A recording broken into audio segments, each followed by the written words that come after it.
Good morning BCom second semester students. मैं doctor S K Bansal financial account की आपकी का स्वागत करता हूं इस क्लास में। हमारा हायर परचेज का टॉपिक चल रहा था। लास्ट लेक्चर 1 था, आज लेक्चर 2 है। स्क्रीन पर दिखाई हुई इन बुक्स का हम धन्यवाद देते हैं। इसके सभी रेफरेंस बुक्स हैं। इस हमारा जो हायर परचेज में आज लेक्चर है, इसमें हम कैलकुलेशन ऑफ इंटरेस्ट का टॉपिक पढ़ रहे थे। इसमें हमने केस 1 पढ़ाया था लास्ट लेक्चर में कि जब rate of interest, total cash price, down payment और cash price paid in each instalment given था। आज हम दूसरा केस ले रहे हैं कि जब हमारे पास कैश प्राइस दिया हुआ है, रेट ऑफ इंटरेस्ट दिया हुआ है, इंस्टॉलमेंट्स दी हुई हैं जिसमें इंटरेस्ट शामिल है और डाउन पेमेंट भी दिया हुआ है। तो हम स्क्रीन पर जो क्वेश्चन देख रहे हैं, क्वेश्चन नंबर 7, इसको देखिए आप। इसमें इम्पॉर्टेंट बात क्या है कि कैश प्राइस 4,20,000 है, डाउन पेमेंट 1,10,000 है, इंटरेस्ट रेट 15% है और 1,00,000 रुपए वाली 5 एनुअल इंस्टॉलमेंट है। अर्थात कैश प्राइस हो गया 1,00,000 इंटू 5 प्लस 5,00,000 और जमा 1,10,000 बराबर 6,10,000। इससे हमें पता लगा कि हायर परचेज प्राइस हमारा 6,10,000 रुपये है और कैश प्राइस हमारा 4,20,000 है। तो इंटरेस्ट दोनों का अंतर हो गया 1,90,000। अब हम ये टेबल कैलकुलेट करते समय बिल्कुल उसी पैटर्न से करेंगे जैसे हमने किया था। अब हम इसमें देखते हैं कि हमें जब करना है क्वेश्चन को, तो हमारा 4,20,000 रुपये कैश प्राइस था आउटस्टैंडिंग। हमने डाउन पेमेंट 1,10,000 रुपये दिया है। डाउन पेमेंट में इंटरेस्ट नहीं होता कभी भी, इसलिए नील हो गया और कैश प्राइस पेड 1,10,000 और इंस्टॉलमेंट भी 1,10,000 हो गया। हमारा 1,10,000 का पेमेंट करने के बाद, डाउन पेमेंट करने के बाद आउटस्टैंडिंग बैलेंस रह गया हमारा 3,10,000। तो 3,10,000 हमारा ये अमाउंट रह गया। इसके ऊपर 15% क्वेश्चन में दिया हुआ है, rate of interest per annum है। 3,10,000 का 15% 46,500 रुपये आया। 1,00,000 रुपये हमने इंस्टॉलमेंट पे की है, 46,500 में से ये कम कर देंगे तो 53,500 रुपये आएगा हमारा कैश प्राइस पेड। 3,10,000 में से 53,500 सब्ट्रैक्ट करेंगे तो 2,56,500 आएगा और 2,56,500 का 15% इंटरेस्ट निकालेंगे 38,475 रुपये आएगा। 1,00,000 रुपये में से 38,475 घटाने के बाद बैलेंस आएगा 61,525, 61,525। जो कैश प्राइस पेड है 61,525 घटाएंगे 2,56,500 में से, तो आउटस्टैंडिंग बैलेंस कैश रह जाएगा 1,94,975। इसके इसके ऊपर इंटरेस्ट कैलकुलेट करेंगे 29,246। तो 1,00,000 रुपए में से 29,246 सब्ट्रैक्ट करेंगे तो कैश प्राइस पेड इस इंस्टॉलमेंट में आएगा 70,754 रुपये। तो बेटा ये 70,754 जब आप घटा देंगे तो 1,24,221 आपका आउटस्टैंडिंग बैलेंस होगा। इसके ऊपर 15% के हिसाब से कैलकुलेट करेंगे 18,633 इंटरेस्ट आएगा। 1,00,000 रुपया आपने इंस्टॉलमेंट का पे किया है, 18,633 सब्ट्रैक्ट करने के बाद 81,367 आएगा cash price paid. Cash price paid घटाने के बाद बैलेंस आएगा 42,854 रुपये। तो यहाँ जो लाल रंग से दिखाया है पांचवे में, ये नहीं करना है। ये आइटम इसलिए नहीं करने हैं क्योंकि अगर आप कैलकुलेट करना सीखो करोगे तो 42,854 का इंटरेस्ट आएगा 6,428 रुपया और आपने इंस्टॉलमेंट 1,00,000 दी तो आपका जो डिफरेंस आएगा वो बहुत ज़्यादा आ जाएगा, वो आउटस्टैंडिंग कैश से भी ज़्यादा आ जाएगा। इसलिए ये वाला रो हटा देंगे हम। तो हमें करना क्या है कि जो आउटस्टैंडिंग बैलेंस 42,854 था और जो 1,00,000 इंस्टॉलमेंट आपने पे किया है, इसका जो डिफरेंस है वो है 57,146। यही आपका इंटरेस्ट अमाउंट हो जाएगा और 42,854 जो है वो आपका कैश प्राइस पेड हो जाएगा और अमाउंट नील रह जाएगा। Is it clear? ये क्या समझ में आ गया होगा आपको? ये ध्यान रखना है, बार बार कहेंगे कि ये वाला नहीं करना है काम। अब हम आगे चलते हैं, अगला क्वेश्चन एक और करते हैं। 8वां क्वेश्चन देखिए स्क्रीन पर आपकी। इसमें आ रहा है कि कैश, क्वेश्चन में बिल्कुल सेम है, उसी पैटर्न का है क्वेश्चन। तो हम कहते हैं कि यहाँ पर कैश प्राइस आपका 40,000 रुपये है, डाउन पेमेंट आपके पास 11,000 रुपया है, 6% रेट ऑफ इंटरेस्ट है, 11,000 वाली 3 है तो 33,000 एक हो गए, और 11,000 ये 44,000 टोटल हायर परचेज प्राइस नजर आ रहा है यहाँ पर। तो आपका कैश प्राइस आपके पास 40,000 है, तो अंतर जो डिफरेंस है वो 4,000 आपका इंटरेस्ट का हो गया। क्लियर? तो इसको करने का तरीका वही है, 40,000 हमारा जो अमाउंट है ये हमारा 40,000 है, और इसमें से हमने डाउन पेमेंट कम कर दिया 11,000, इंटरेस्ट डाउन पेमेंट में कुछ होता नहीं है, तो कैश प्राइस पेड भी 11,000 है और इंस्टॉलमेंट भी 11,000 है। नेट रह गया 29,000। 29,000 का 6% 1740 आया, और 11,000 में से 1740 सब्ट्रैक्ट कर देंगे तो बैलेंस आ जाएगा ये वाला 9260। ये 9260 कैश प्राइस आपने कम किया तो आपका आ गया 19740। इसके ऊपर 6% इंटरेस्ट लगाया 1184। 11,000 में से 1184 सब्ट्रैक्ट कर दिया 9816 आया। 9816 घटाने के बाद 9924 आया। यहाँ पर वही बात है कि आपने 11,000 में से 9924 सब्ट्रैक्ट करा तो आपका इंटरेस्ट आ गया ये वाला 1076। तो अगर आप ध्यान दें इन सब चीज़ों को तो देखेंगे आप कि जो कैश प्राइस का सम किया आपने ये 40,000 हो जाएगा। इंस्टॉलमेंट पेड का सम करेंगे तो आपको 44,000 आ गया। ये 44,000 और 40,000 का अंतर 40,000 आ गया, और अगर आप इन सब का ऐड करेंगे तो इनको ऐड करने पर आपको 4,000 का टोटल मिल जाएगा, जो कि टोटल इंटरेस्ट पेड है। ये क्लियर हो गया होगा आपको। एक क्वेश्चन और लेते हैं बेटा। देखिए इस क्वेश्चन में जो विशेष बात ली गई है वो ये है कि ये हाफ ईयरली, मैंने क्या किया हाफ ईयरली वाली बात कहने लगा। मैं कह रहा हूँ कि कैश प्राइस 40,000 है, डाउन पेमेंट 11,000 है, सेम क्वेश्चन है लेकिन उसमें ईयरली था, इसमें हाफ ईयरली इंस्टॉलमेंट्स हैं 11,000 की। इंटरेस्ट रेट 6% पर एनम है, ये बहुत ध्यान से देखने की बात है। तो हम 40,000 में से डाउन पेमेंट कम करेंगे, इंटरेस्ट नील हो जाएगा, डाउन पेमेंट ही कैश प्राइस के बराबर है और वही इंस्टॉलमेंट के बराबर है। बचा 29,000। 29,000 का 6% और 6/12 करना है, क्योंकि ये हाफ ईयरली है।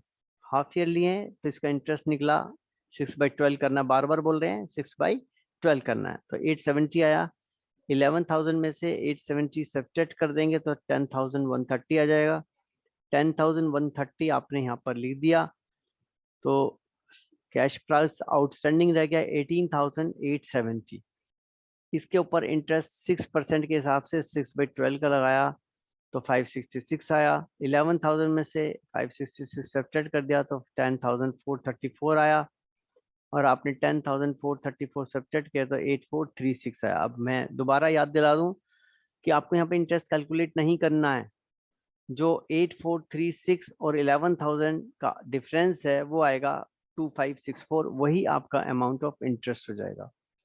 अब आपको ये क्लियर हो गया होगा कि इंस्टॉलमेंट्स का ऐड कर देंगे तो आपको हायर परचेज प्राइस मिलेगा, और कैश प्राइस वाले कॉलम के टोटल्स कर देंगे तो आपको कैश प्राइस मिल जाएगा, और जब आप इंटरेस्ट के अमाउंट्स का टोटल करेंगे तो आपको अमाउंट ऑफ इंटरेस्ट मिल जाएगा। उम्मीद है आपको ये कॉन्सेप्ट समझ में आ गया होगा क्वेश्चन नंबर 9 में। अब हम अगला एक केस लेते हैं, केस 3A और 3B। इसलिए बोल रहा हूँ क्योंकि इसमें हम दो अलग अलग चीज़ों को ध्यान में कंसीडर करेंगे। केस 3A और B का मतलब है जो नेचर ऑफ क्वेश्चन है कि रेट ऑफ इंटरेस्ट दिया हुआ है, इंस्टॉलमेंट्स दी हुई हैं विद इंटरेस्ट, डाउन पेमेंट दिया हुआ है, लेकिन कैश प्राइस नहीं दिया हुआ है।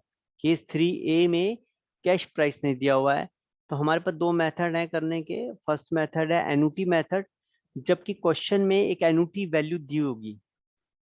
अगर हमें समझना है तो हम इसके क्वेश्चन को देखिए। क्वेश्चन में आपको मैं दिखाता हूँ आपको। क्वेश्चन में अगर आप नोट करें तो कैश प्राइस उस क्वेश्चन में नहीं दिया हुआ है। यहाँ डाउन पेमेंट दिया हुआ है 9,000, इंटरेस्ट का रेट दिया हुआ है आपका 5%, और 3 ईयरली इंस्टॉलमेंट दी हुई है 7,000 ईच की। तो इसका मतलब इंस्टॉलमेंट 7 या 21 21,000, प्लस 9,000 डाउन पेमेंट के दिए, तो टोटल 30,000 हमारा हायर परचेज प्राइस है। क्वेश्चन में कैश प्राइस नहीं दिया हुआ है, लेकिन यहाँ एक चूंकि अगर आपके एग्जाम के क्वेश्चन में दिया हुआ होगा कि एन्युटी टेबल है, तो आपको इसी मेथड से ही करना पड़ेगा। तो यहाँ पर लिखा हुआ है annuity table shows that the present value of an annuity of ₹1 for 3 years at 5% is 2.7232। 2.7232। तो बेटा इस बात को ध्यान रखना है कि जब क्वेश्चन में जो इंस्टॉलमेंट्स हैं उसको हमें इस एन्युटी वैल्यू से मल्टीप्लाई करना है। ये एन्युटी वैल्यू कहाँ से मिली है हमें? एन्युटी टेबल से मिली है। 3 इयर्स की 5% के लिए क्वेश्चन में दिया होता है। तो हमने 9,000 तो डाउन पेमेंट दिया हुआ है और 7,000 इंटू 2.7232 मल्टीप्लाई करेंगे तो 9,000 प्लस 19,062 इजकल टू 28,062। ये जो बेटा 28,062 28,062 जो है it is a cash price. अब क्वेश्चन को करने का इसका मतलब क्वेश्चन में अब आपके पास कैश प्राइस भी है, सब कुछ है। अब आप क्वेश्चन को जैसे हम केस नंबर 2 करते थे बिल्कुल उसी पैटर्न से, केस 2 के पैटर्न से क्वेश्चन को मैं इंटरेस्ट की कैलकुलेशन कर लेंगे। जैसे फिर भी मैं एक बार दिखा देता हूँ। तो 8062 में से डाउन पेमेंट कम किया, डाउन में इंटरेस्ट शामिल नहीं होता, इसलिए कैश प्राइस और इंस्टॉलमेंट दोनों बराबर रहेंगी। आउटस्टैंडिंग बैलेंस 19,062 रह गया। 19,062 का 5% क्वेश्चन में rate of interest 5% per annum दिया हुआ है।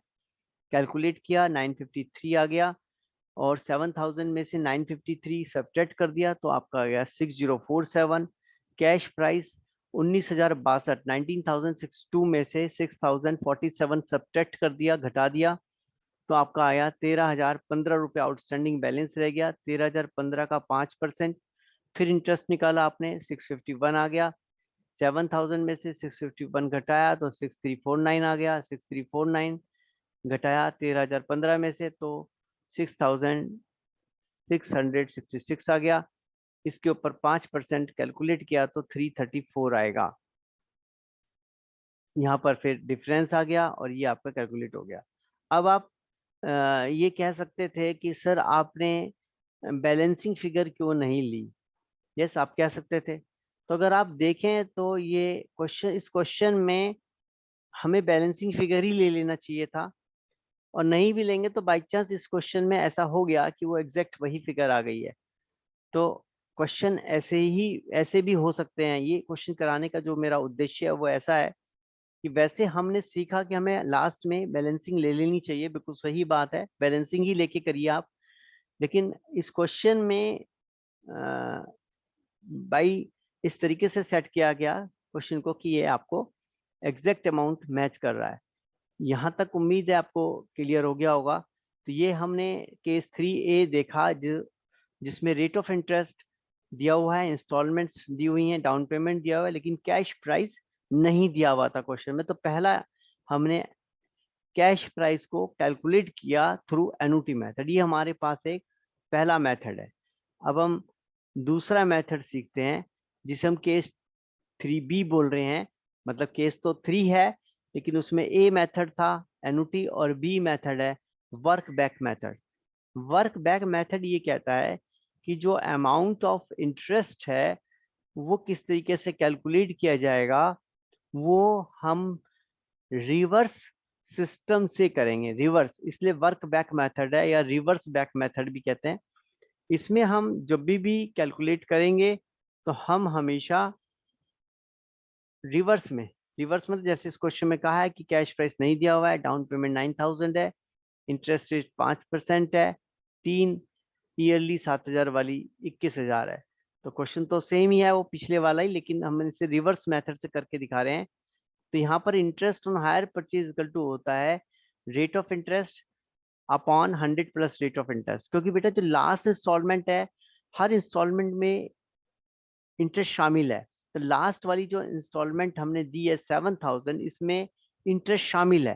तो इंटरेस्ट कितना शामिल होगा? ऑब्वियस है कि 5/1/5, मतलब 7,000 इज इक्वल टू 500। एक एग्जाम्पल इससे लेते हैं, जैसे अगर हम कहते हैं कि 100 रुपये आउटस्टैंडिंग है लास्ट में और 5% रेट ऑफ इंटरेस्ट, तो 5 रुपये इंटरेस्ट के हो गए।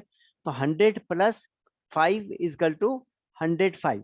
तो हमने कहा जब 105 रुपये 105 आउटस्टैंडिंग था, पेमेंट था, तो उसमें इंटरेस्ट था 5 रुपीज का, और जब एक था तो 5/105 हो गया। रिपीट कर रहे हैं, हम कहते हैं कि जब 105 था इंस्टॉलमेंट तो 5 रुपीज इंटरेस्ट था, तो जब 1 था तो 5/105 हो गया, और जब 7000 था तो कितना होगा। तो ये हमने यहाँ पर करके दिखाया कि 7000 मल्टीप्लाइड बाई 5/1/5। ये बहुत इंपॉर्टेंट पॉइंट है, इसको कैलकुलेट करेंगे तो 334 आएगा। 7000 में से 334 घटा दिया तो हमारा कैश प्राइस पेड आया 6666। जब हमने पहले तीसरी इंस्टॉलमेंट मतलब लास्ट इंस्टॉलमेंट से शुरू किया, जब हम उसके बाद इस स्टेप पे आएंगे सेकंड में, तो उसमें हम कहेंगे कि ये वाला अमाउंट 6666 जो है, प्लस ये वाली इंस्टॉलमेंट 7000 भी तो आउटस्टैंडिंग थी, तो हमारा टोटल अमाउंट हो गया 13666, 13666। अब हम इंटरेस्ट इस पे कैलकुलेट करेंगे उसी पैटर्न से, 5/105 मतलब rate of interest divided by 100 plus rate of interest. तो हमने इसी हिसाब से कैलकुलेट किया, तो अमाउंट आया 651, और 651 और 7000 का अंतर आया 6349, 6349, 6349। जब हमने 6349, अब अगर हम देखें तो आउटस्टैंडिंग अमाउंट हमारे पास कौन कौन से थे, एक तो ये वाला था और एक ये वाला अमाउंट था, तो ये दोनों मैंने यहाँ लिख दिए, और ये वाला अमाउंट भी आउटस्टैंडिंग था, ये यहाँ लिख दिया। टोटल आया 20,015, और 20,015 इंटू 5.105 करके 953 अमाउंट ऑफ इंटरेस्ट आ गया। तो हमने 7000 में से 953 घटा दिया तो 6047 आया, जो कैश प्राइस था। और आपको बताया है कि डाउन पेमेंट में इंटरेस्ट शामिल होता नहीं है, तो वही कैश प्राइस के बराबर होता है। अब अगर हम इस तरह से टेबल बना के फिर इंस्टॉलमेंट्स का टोटल कर लेंगे तो हमें हायर परचेज प्राइस मिल जाएगा, और कैश प्राइस वाले कॉलम का टोटल कर लेंगे तो हमें कैश प्राइस मिल जाएगा। और जब हम इंटरेस्ट के अमाउंट का टोटल कर लेंगे तो हमारा इंटरेस्ट अमाउंट नजर आएगा। Is it clear? Any doubt? ये सेकंड मेथड था, बहुत इंपॉर्टेंट मेथड है, और इससे आपको कंसेप्ट क्लियर हो गया होगा। अब हम आगे चलते हैं फोर्थ। यहाँ भी फिर हम इंटरेस्ट की बात बताते हैं कि जब रेट ऑफ इंटरेस्ट ही नहीं दिया हुआ। ये फोर्थ केस क्या है, हम कहते हैं क्वेश्चन में कैश प्राइस दिया हुआ है, डाउन पेमेंट दिया हुआ है, इंस्टॉलमेंट्स दी हुई हैं, पर रेट ऑफ इंटरेस्ट नहीं दिया हुआ है।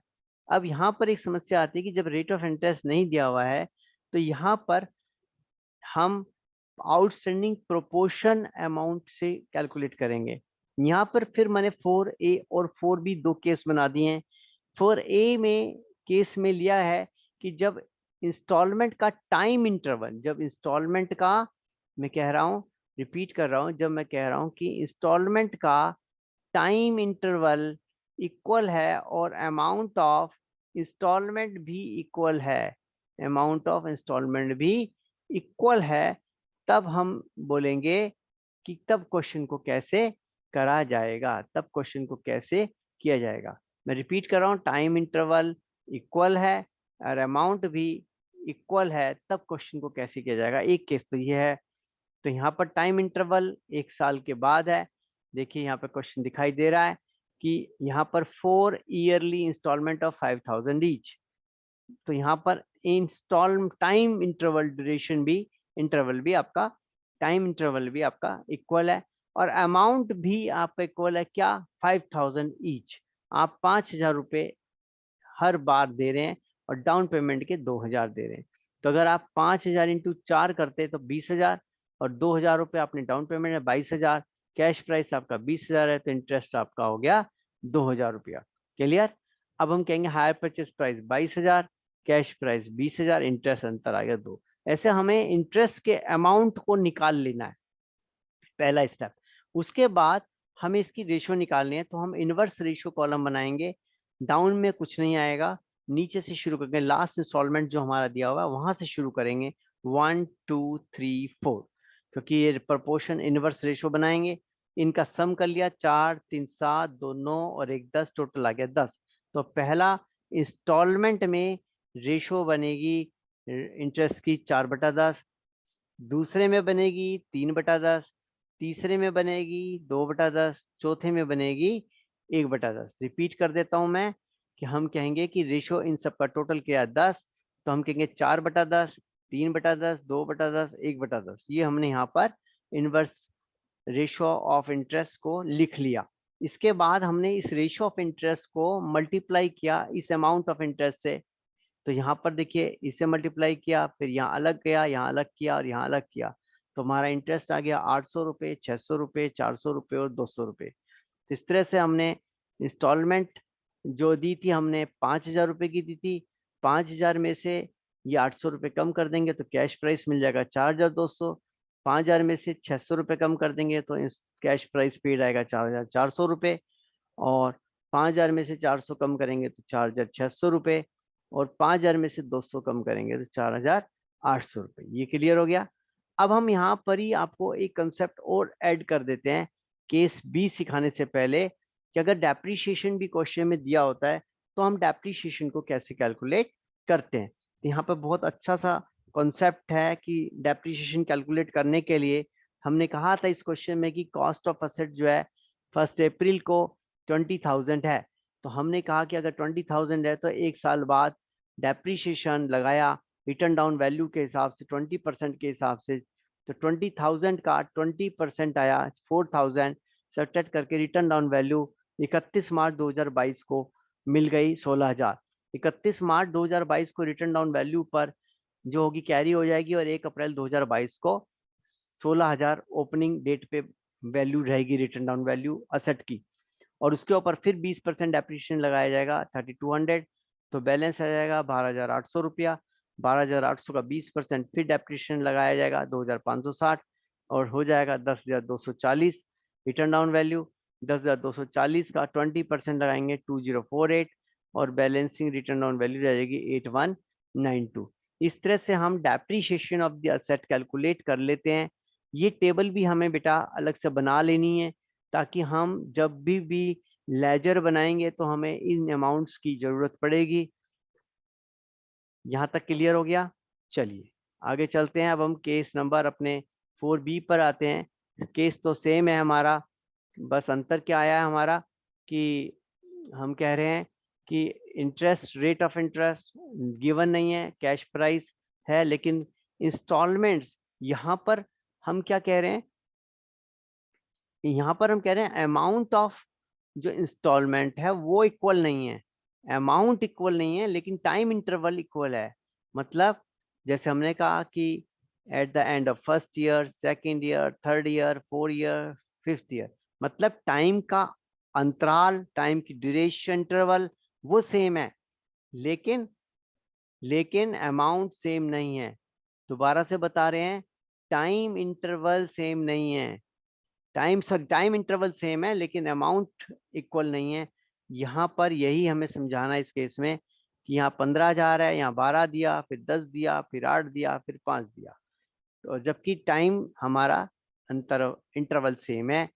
तो ऐसे क्वेश्चन को करने के लिए हमारे पास जो तरीका है वो बहुत आसान है, कोई मुश्किल नहीं है। हम थोड़ा सा इसके स्क्रीन के ऊपर ले लेते हैं ताकि हमारा जो क्वेश्चन हो जाए सही आ जाए।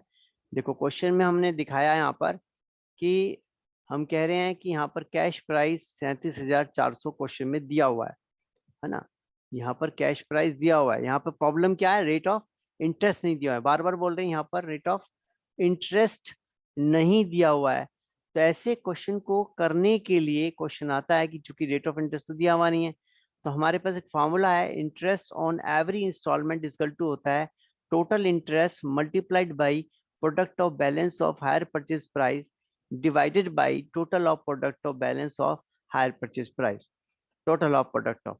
तो यहाँ पर एक क्वेश्चन से समझेंगे तो आपको समझ में आएगा कि हायर परचेज प्राइस क्वेश्चन में 50,000 दिया हुआ है यहाँ पर।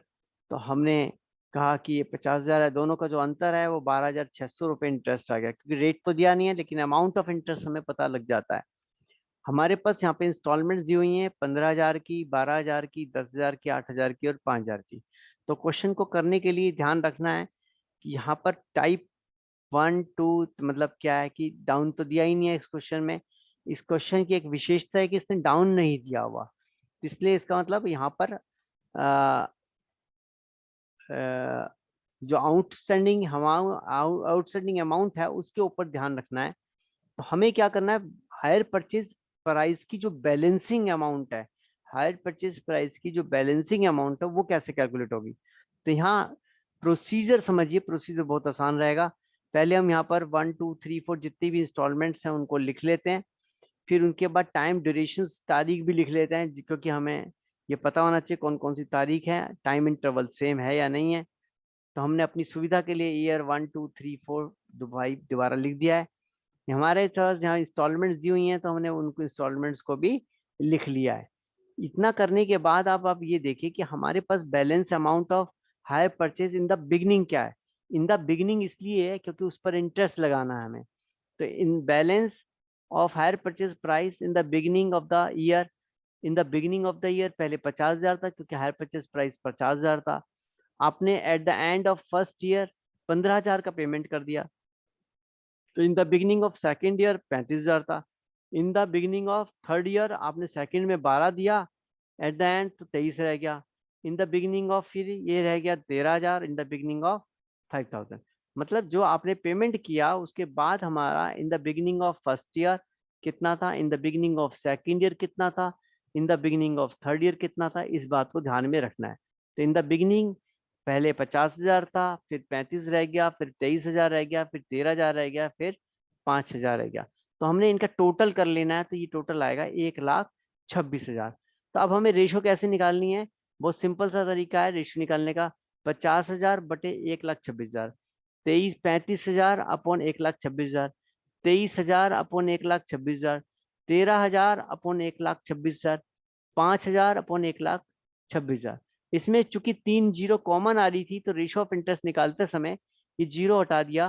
तो हमने कहा जैसे 50,000 बटे 1,26,000 आया, तो 3 जीरो ये हटा दिए, 3 जीरो ये हटा दी, तो 50 बटा 126 हो गया। फिर यहाँ पर 35,000 बटा 1,26,000 लिख रहे थे, तो 35,000 में 3 जीरो फालतू है, यहाँ पर 3 जीरो हटा दी, तो हमने 35 बटा 126 कर दिया। तो ऐसे हमने रेशो को दोबारा से रीराइट कर लिया। अब जो अमाउंट ऑफ इंटरेस्ट था 12,600 था बेटा, इस 12,600 को मल्टीप्लाई किया 50 बटा 126 से, तो अमाउंट आएगा 5,000। 12,600 को 35 बटा 126 से मल्टीप्लाई किया तो अमाउंट आएगा 3,500। 12,600 को 23 बटा 26 से मल्टीप्लाई किया तो 2,300। 12,600 को 13 बटा 126 से किया तो 1,300। 12,600 को 5 बटा 126 किया तो 500। और इन अमाउंट ऑफ इंटरेस्ट का जो टोटल है 5,000 जमा 3,500 जमा 2,300 जमा 1,300 जमा 500 equal to 12,600।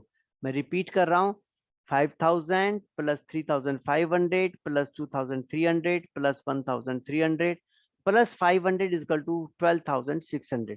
This is the amount of. अब आपको समझ में आ गया होगा, अमाउंट समझ में आया होगा किस तरीके से हमें क्वेश्चन करना है। क्लियर हो गया।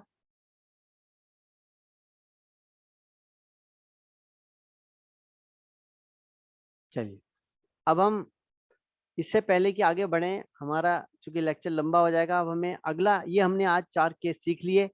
इन सभी केसेस में हमने इंटरेस्ट की कैलकुलेशन को सीखा।